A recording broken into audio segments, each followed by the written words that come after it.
It is a pivotal day for politics. 5 states across the country hold primaries today: Arizona, Michigan, Missouri, Kansas, and Washington. For many Republican candidates, today is a test of loyalty to former President Trump. Earning his endorsement can, of course, mean a big boost in the primary. So, in Missouri, Eric Greitens and Eric Schmidt are 2 of the leading GOP candidates running for a Senate seat. Well, yesterday, the former president made an endorsement in that race.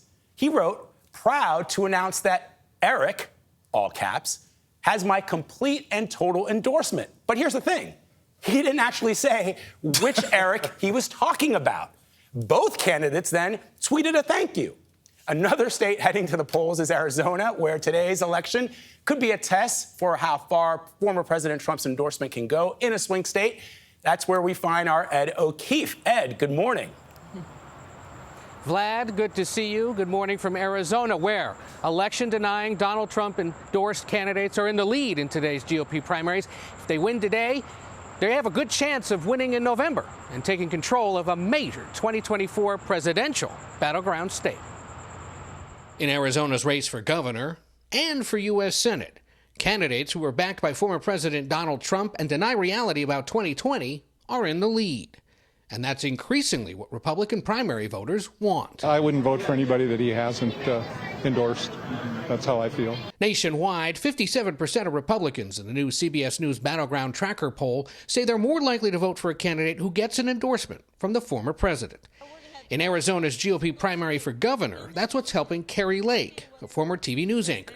She's a one-time Barack Obama supporter who's become a leading election skeptic. Still, she thinks she can win in November. And I think our policies appeal to independents, Democrats, and Republicans. But in a general election, our new poll finds a Trump endorsement makes registered voters overall less likely to vote for a candidate. And that's what worries Lake's primary opponent, Karen Taylor Robson. She also won't say if President Biden won in 2020. The one thing I know for certain is the wrong guy is in the White House. And that's my answer, and I'm sticking to it.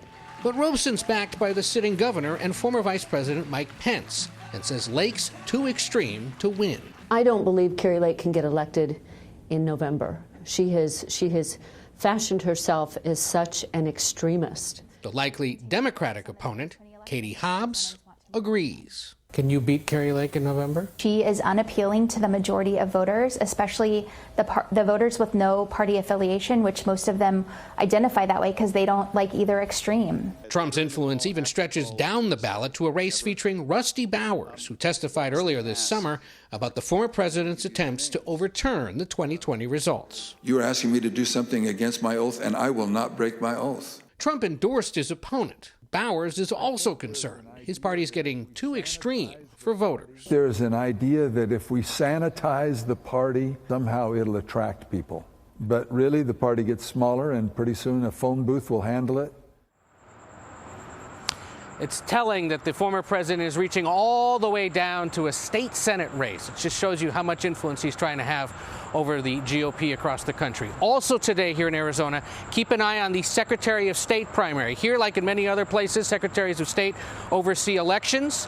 There are Trump-inspired election deniers on the ballot there, too, and Democrats and Republicans concerned that if one of those candidates wins in November, they could at least slow down the tabulation of results in the 2024 presidential election. A reminder, there are a lot of local and statewide races across the country this year, Jerika, with far-reaching national implications. Yeah, absolutely. Ed, thank you.